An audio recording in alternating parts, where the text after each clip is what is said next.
any reports of significant injuries or deaths related to the storm. So to the people of Kentucky, thank you. You're helping everybody out there do their very best in responding. You're protecting one another and yourself. But snow and ice totals are expected to increase today and tonight, so we still have a long road ahead of us. And like I said earlier, power outages are going up, 911 calls are increasing. This through the end of the day may end up being the toughest part of the storm. We've had a lot of practice at this. This is our 15th federally declared major weather disaster in the last 6 years alone. And we know that being proactive means we save lives. So on Thursday, KYTC began pre-treating roadways, communicating with partner agencies, and preparing equipment. Kentucky State Parks began designating resort and recreational parks as warming stations in case of power outages. So I'll mention in a little bit, we have 4 parks that are without power. 1 has guests. We're working on that right now. Our EOC began operating at a level 2, pre-positioning water, coordinating with state agencies, the National Guard, and establishing warming centers. On Friday, I signed a state of emergency. We knew it was going to be bad, and we wanted to make sure that we could move assets ahead of time to respond quickly. It allowed for the activation of state resources, including Kentucky Emergency Management and the Kentucky Guard, to help protect our people. I also activated the state's price gouging laws, and the Attorney General turned on that hotline. And on Saturday, the President quickly approved an emergency disaster declaration. This means federal aid is immediately available. Thank you to President Trump and Secretary Noem, who I'm told were personally involved in that. Their decision will help us protect lives. I'm grateful for the support, and we have FEMA on site with us. We're grateful for their partnership. On Saturday, weather started moving through the state, and it's set to continue through late Sunday night or early Monday morning, depending on how you want to look at it. I think it's going to exit eastern Kentucky about 2 a.m., but the watch right now extends to about 7 a.m. I wouldn't think of it that way. I wouldn't think of it being gone, because if it dumps a ton of ice and it gets really cold, that ice is going to stay and it's going to stick. And so you ought to think about the difficult and dangerous conditions extending into next week. Northern and central Kentucky are expected to get up to 15 inches of snow. The major amount that we thought would hit, Lexington, Frankfort, ended up being closer to Covington, and then Ohio got a lot of snow. South central and southeastern Kentucky are set to receive less snow, but more ice accumulation. In the original forecast, it was really just our southern border with Tennessee starting about halfway through the state that was supposed to get ice. Now, as you look at it, it's really about a third of our state in a diagonal line that includes ice that's coming down in Frankfort right now, but throughout much of eastern Kentucky. We are at the heart of the storm as precipitation moves across the state. And while it may seem like rain, don't be fooled. It is freezing once it comes down and making your roads, your sidewalks, and everything else dangerous. The system's expected to leave the eastern side of the state around 2 a.m., but dangerous cold temperatures are going to go through at least Thursday of next week, if not into longer. So our major 2 concerns, the major 2 ways we're worried about losing people are you get out on the roadways because it is dangerous, and or loss of power and how cold things are going to be. I want to add a third, and I'll mention it later. Shoveling. It's going to be really heavy with the ice, and we lost a number of people to heart attacks with the ice sandwich last January. We don't want that to happen.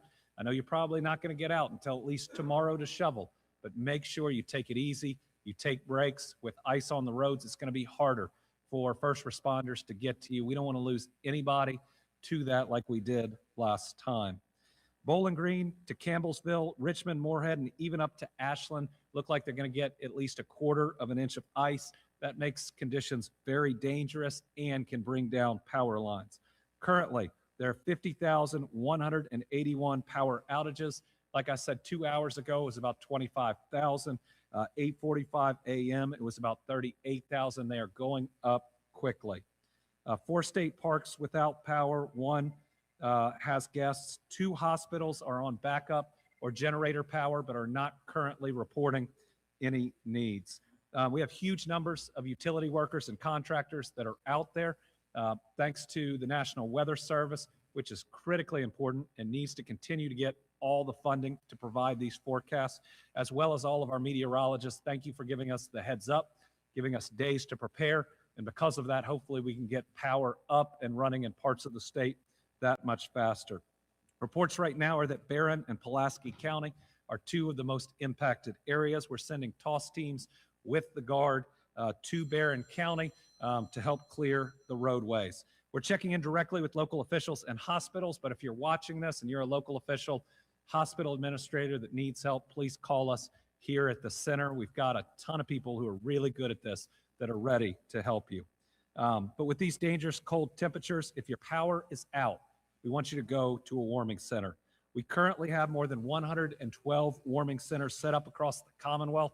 I think there's a slide up next to me now where you can see them. The map you're seeing now shows all locations.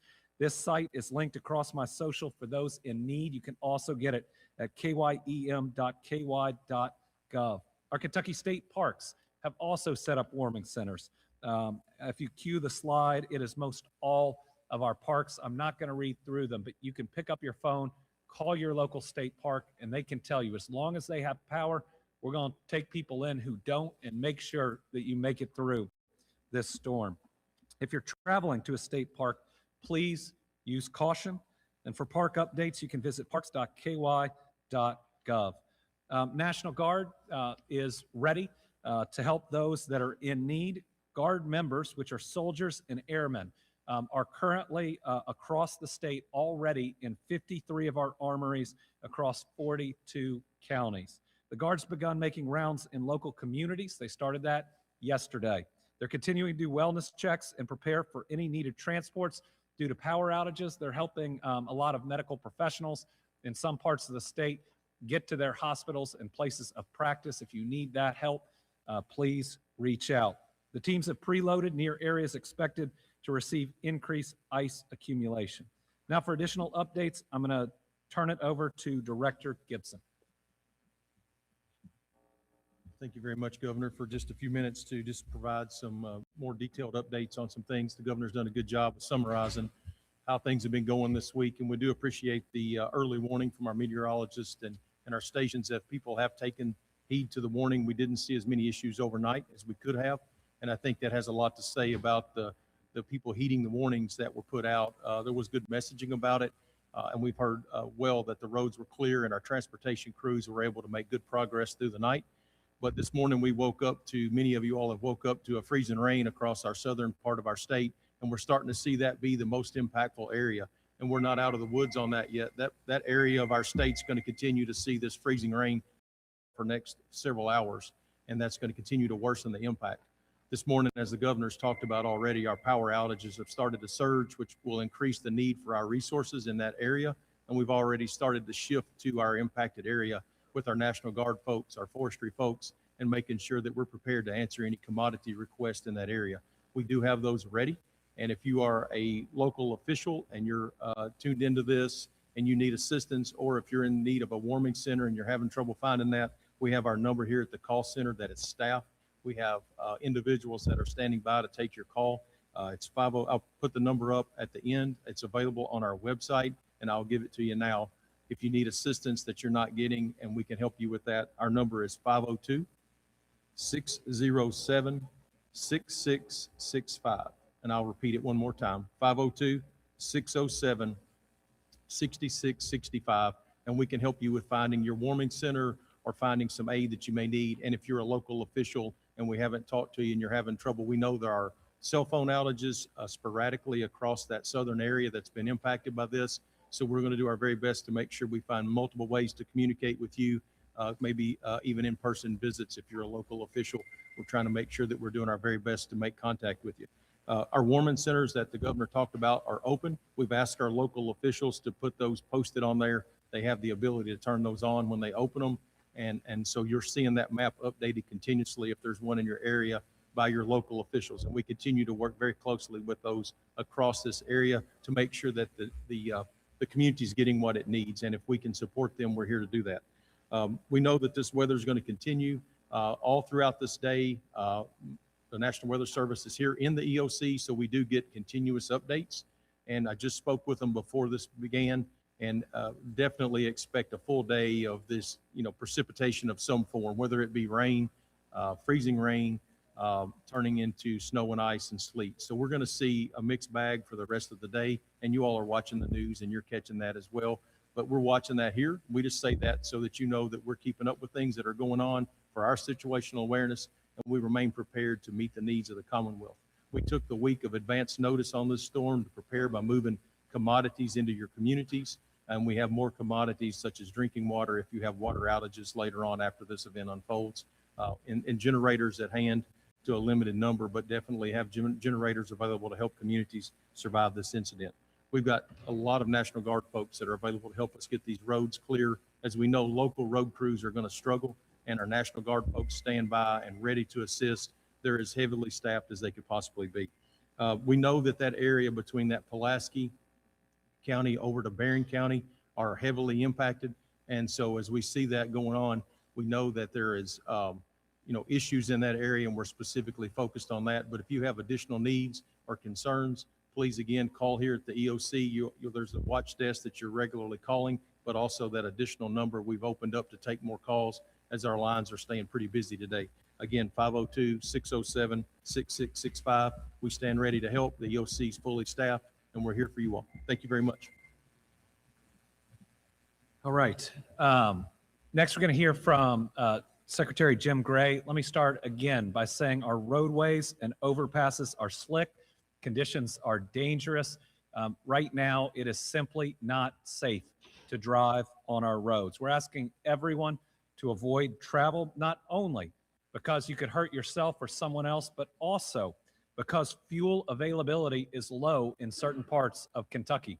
The tankers aren't able to make it through this to a lot of our gas stations. So if you get out there, you may run out of gas. You may get to that gas station and not be able to refuel and to be stuck. So please don't drive anywhere unless you absolutely have to.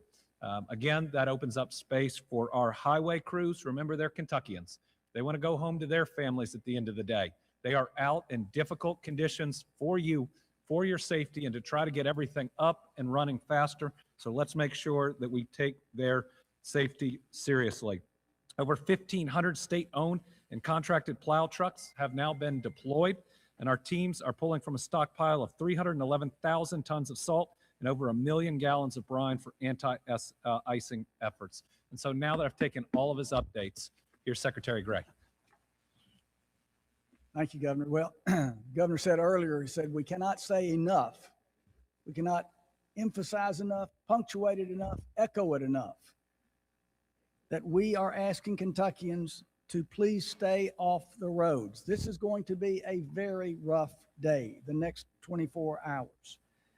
Our crews reported less traffic yesterday, last night, which made it safer and more efficient for them to do their jobs.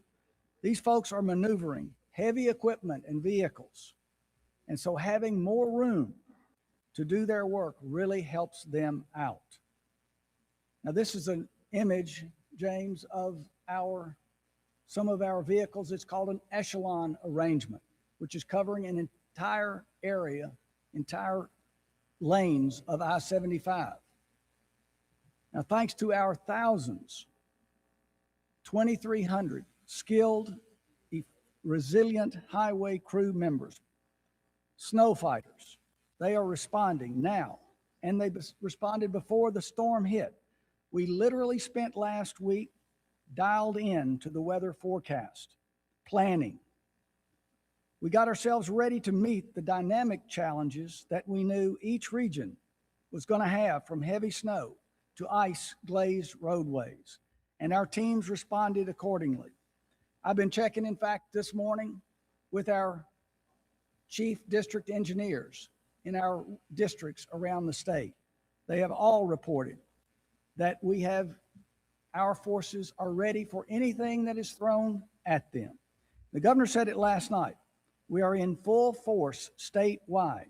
Every county is actuated, treating and plowing roads of snow from morning to throughout the night. 12-hour shifts since the snow started, and no letting up. Overnight, freezing rain entered the equation for most of the state except northern Kentucky. I don't have to tell you that ice presents serious threats that can make travel nearly impossible and not just dangerous, but treacherous. We've had to adapt from responding to snow on the roads to addressing ice and the unique challenges that it presents. And this is a photo in Barron County showing the snow last night and the ice this morning. These frigid temperatures challenge the effectiveness of our anti-icing materials and increase the risk of refreezing on wet pavement. That's the risk for tonight, the refreezing risk on wet pavement, making roadways extremely slick. Can plow snow, yes, but it is not easy at all to scrape ice off of roadways. Again, all good reasons to avoid travel. All good reasons to avoid travel. Ice is also starting to weigh down trees and power lines. The governor's already talked about this as well. This is causing reports of low-hanging limbs and downed trees in places like Bowling Green and Glasgow, and southern and eastern Kentucky, Pulaski. While the most serious threat during power outages is to human life in this cold weather, we expect to get reports of more dark traffic signals and blocked roadways due to downed power lines. In areas where downed trees are tangled in power lines, our crews must coordinate with utility partners who must address the lines before debris can be cleared and roads reopened. We are partnering with trained National Guard and Division of Forestry staff who are on tap to help us in certain areas cut and move trees as our crews so they can focus on treating and plowing roads. So this is a partnership that is running across crossing agencies. Our priority is to continue to ensure that our interstates, parkways, and major highways remain passable, to ensure access for critical emergency services. This is what the governor already talked about as well, to ensure critical services. That's why we spent a lot of time leading up to this event to pre-treat our lower volume routes, which we will ramp up efforts to address once we can get past the crux of the storm. As of 9:30, no current reported major road issues or closures this morning, 9:30 Eastern time. Now, even our own outfitted plow trucks are encountering very challenging conditions. Like this morning, a contracted truck in Louisville hit a construction barrier and impacted a signal. This is just to demonstrate that this is a serious system, a serious storm, no matter what kind of vehicle you're in. Again, as the governor has pointed out, we are expecting to see more snow, sleet, and ice through early Monday morning, with impacts varying by region, but worsening travel conditions statewide. We're expecting to see temperatures at or below zero, brutal for the rest of the week, which is why I want to close with a few tips as well. Do not be out on roads unless absolutely critical and necessary. If you encounter a signal that is dark or flashing, treat that intersection as an all-way stop. Slow down, come to a complete stop, and proceed only when it's safe to do so. Crews are working with utility partners and local agencies to restore service as quickly as they can. Stay weather alert. This cold is sticking around, and we expect travel to still be challenging tomorrow and the rest of the week. Do not call 911 for road conditions, to ask about road conditions. Check out our website, snowky.ky.gov. That's snowky.ky.gov. And there you will find access to our Go KY traffic cams, roadway incidents, links to your local highway district social media accounts so you can track conditions in your area and get driver tips. Now, I want to in closing, want to thank our partners, our partner agencies, Kentucky Emergency Management, Director Gibson, the Kentucky State Police, the National Guard, the Forestry Service, the power companies, county and city road crews that we're working together with, wrecker services who have been dispatched in ahead of time in hot spots, and many more as they respond alongside our snow fighters to keep Kentuckians safe. I want to thank all of them. Now, I want to thank also, in closing, the public so much for your help and partnership. Please continue to bear with us as we work around the clock, and know that it's going to take some time to see significant improvements. Our folks are serving the communities where they live, their own homes, and are committed to restoring connections as soon as we can. So thanks for your help by giving us the room to work for you. Governor, back to you. Thank you. In one additional update, we've gotten word that the TVA is aware of a phishing email impersonating TVA about rolling blackouts. If you receive it, do not click on it.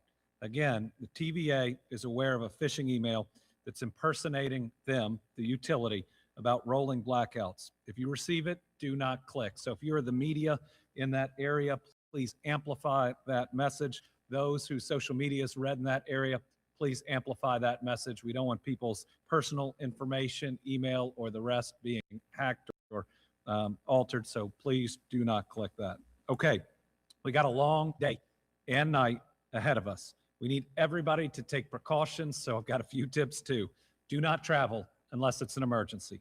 Keep your phones charged and have backup flashlights if needed. Make sure you have a weather safety kit ready with blankets, etc. So if you still have power right now and you don't have a weather safety kit, why don't you put one together with stuff in your home? Why don't you take that time to do it right now? Know where your local warming center is in case of a power outage. Go online right now and make sure you see it. If the media in given areas will amplify where their warming centers are, that will be helpful. Keep your pets indoors. We want all of our pets to make it through it too.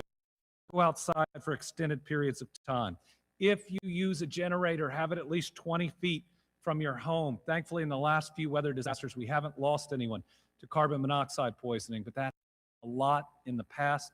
We don't want to lose one person to that. You can't have your generator in your house, in your garage, close to your house. Make sure it is far enough away and has proper ventilation. And why don't you check on your neighbors? Why don't you call your family? I've got some family staying with me just to make sure they're safe throughout this whole thing. And finally, when you shovel, when you get out, which should not be today with everything, make sure you take breaks. Last year, we lost 6 people, 6 children of God, 6 people who have families that miss them in incidents related to shoveling. That was just during the January ice storm, I believe. 7 more people were lost due to falls, being outside, or hypothermia in 2024 and 2025. I want everybody to make it through this safely.